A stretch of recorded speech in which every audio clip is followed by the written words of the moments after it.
Assalamualaikum anak solih solihah. Apa kabar semuanya? Semoga selalu dalam lindungan Allah Subhanahu wa Ta'ala. Amin.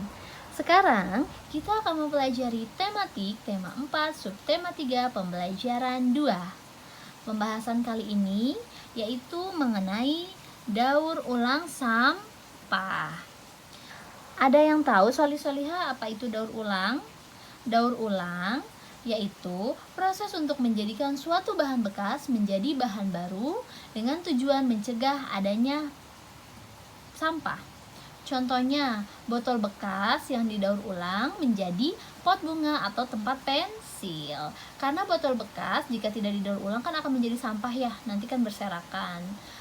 Untuk meminimalisir sampah, maka dijadikannya botol bekas ini dengan sesuatu yang amat bernilai seperti pot bunga, tempat pensil, seperti itu. Baik, solih-solihah, di sini ada sebuah cerita tentang Bu Ratna ya, yang mendaur ulang botol bekas menjadi sesuatu yang amat bernilai. Baik, kita baca terlebih dahulu ya. Meraih sukses dari botol bekas. Mungkin sebagian orang menganggap botol-botol bekas adalah sampah yang tidak berguna. Namun, bagi Bu Ratna, botol bekas adalah barang yang sangat berarti. Ia mampu mengubah botol bekas menjadi sesuatu yang amat bernilai, yaitu dengan menjadi perajin lukisan di atas kaca, botol, gelas, dan barang yang terbuat dari kaca lainnya. Bu Ratna mengawali karirnya pada tahun 2009. Ia sebelumnya berprofesi sebagai perajin batik. Bu Ratna dulunya suka membatik, tapi semakin lama persaingan batik semakin ketat. Setelah berhenti membatik selama 2 tahun, Bu Ratna memutuskan untuk memulai usahanya lagi. Namun, pada saat ingin membeli bahan baku cat untuk batik, ia malah membeli cat untuk kaca. Ia pun iseng-iseng mencoba melukis di atas kaca seperti botol dan gelas. Ternyata banyak yang menyukai karyanya. Rasa percaya dirinya pun tumbuh semakin kuat.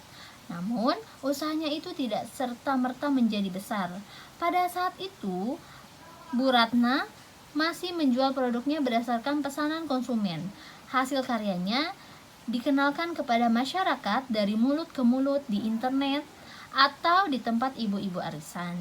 Produk kerajinan lukisan pada barang bekas berbahan kaca dijual dengan harga berkisar dari Rp25.000 hingga Rp2.500.000. Untuk bahan baku, Bu Ratna mengaku tidak kesulitan. Ia sering memesan botol-botol bekas pada penjual jamu. Di sini, setelah kita membaca tentang cerita Bu Ratna, cerita yang dilakukan oleh Bu Ratna merupakan salah satu cara mengurangi sampah atau yang disebut dengan cara mendaur ulang sampah. Cara mendaur ulang sampah juga merupakan kegiatan untuk melestarikan alam ya, solih-solihah. Jadi selain mendaur ulang atau recycle, mengurangi sampah dapat dilakukan dengan reuse atau mengurangi, reuse atau menggunakan kembali, replace mengganti, and repair atau memperbaiki. Di sini kita bahas satu-satu ya. Yang pertama yaitu recycle. Recycle artinya mendaur ulang. Yang mana tadi yang kita bahas sebelumnya yaitu tentang Bu Ratna. Bu Ratna yaitu merecycle atau mendaur ulang sampah. Yang kedua yaitu reduce. Reduce artinya mengurangi. Merupakan kegiatan mengurangi pemakaian suatu barang. Perilaku yang dapat mengurangi produksi sampah dan tidak melakukan pola konsumsi yang berlebihan.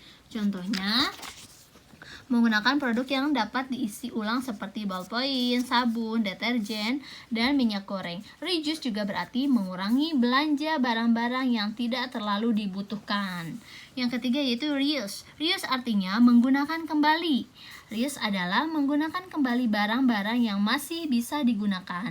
Sebagai contohnya, kantong plastik atau kantong kertas yang umumnya didapat dari hasil kita belanja. Sebaiknya tidak dibuang tetapi dikumpulkan untuk digunakan kembali saat dibutuhkan. Yang keempat yaitu replace. Replace artinya mengganti. adalah kegiatan mengganti pemakaian suatu barang dengan barang lain yang sifatnya lebih ramah lingkungan. Nah, misalnya kayak kita di supermarket atau di Indomaret, di Alfa, kan awalnya pakai plastik, diganti dengan goodie bag ya solih-solihah, itu berarti namanya replace atau mengganti. Yang kelima yaitu repair. Repair artinya memperbaiki. Repair adalah memperbaiki barang-barang yang rusak agar dapat digunakan kembali. Dengan cara tersebut, kita tidak perlu membeli barang-barang baru karena barang lama masih dapat digunakan kembali.